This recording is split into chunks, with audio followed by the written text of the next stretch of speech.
We recently went on a trip to Savannah, Georgia, but along the way we found ourselves on a back highway near Beaufort, South Carolina.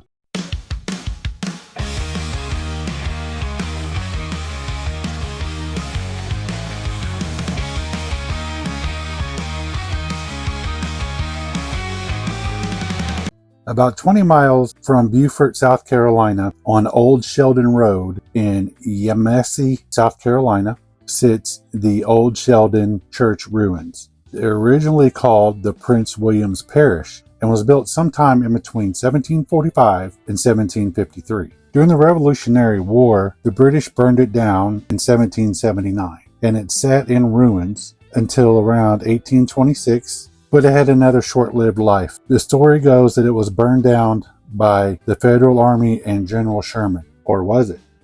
A letter showed up from the 1860s where a family had wrote to another part of their family and said that the church was ransacked and it wasn't really burned down. They just took everything they needed from it. Regardless, it is a beautiful structure. It sits amongst oak trees. There's random old graves there. There's probably unmarked graves that you don't even see or know about. You're supposed to be able to book it for weddings. It's supposed to be popular with ghost hunters, but anything associated with Savannah, Georgia is popular with ghost hunters. You can rent it or use it, but you need to contact the owners to do so, as it is privately held.